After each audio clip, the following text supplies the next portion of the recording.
बहुत बड़ा सक्सेस है। हमने पहले से भी कहा है और कल हमारे एडीजीपी जामू साहब ने कहा, इसमें ये हमने पहले से भी कहा है कि ये जंग हम जीत के ही रहेंगे।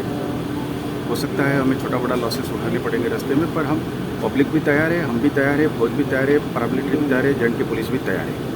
और यहाँ का पहले बीडीजी, एसपीओ सब मिलके एक हमारी तंत्र था। हमने इनको पहले से भी हराया था, अब भी हराएंगे।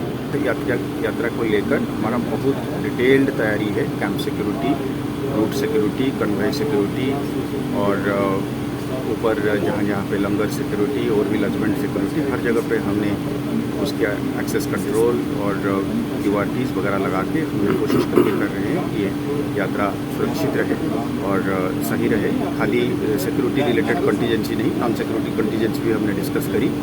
तो हम ये भी आपस में डिस्कस करा अलग से। हमारे एडीजी साहब इसके ऊपर एक अलग से हो सकता है प्रेस ब्रीफिंग दे, जिसमें हमने ना कट ऑफ टाइमिंग रखा हुआ है। क्योंकि अगर हम उसको मानते नहीं हैं, कई बार ऐसा होता है लोग अपना नज़दीक नज़रिया में सोचते हैं, तो यहाँ पे उसको तोड़ के भागने के लिए कोशिश करते हैं, तो फिर वो अगले वाले को दिक्कत करती है। और जो वहाँ पे ऊपर चढ़ते हैं ना, उनके ऊपर उनकी जान और उनकी सेफ्टी सिक्योरिटी पे फ़र्क पड़ जाता है। क्योंकि वो हर जगह का लिमिटेशन है, हर जगह की कैपेसिटी है। ट्रैक की कैपेसिटी X है, अगर आप उस पर 3X चढ़ा दोगे तो फिर उन लोगों की जान और उस पर खतरा आ जाता है सेफ्टी से। तो एक स्टैगर्ड तरीके से हम इसको हमारा रिक्वेस्ट ये रहेगा, हम साइन बोर्ड के जरिए भी और वैसे भी हम लोगों को रिक्वेस्ट करेंगे कि डिसिप्लिन रखें, जहाँ पे कट ऑफ टाइमिंग्स है उसको मानिए।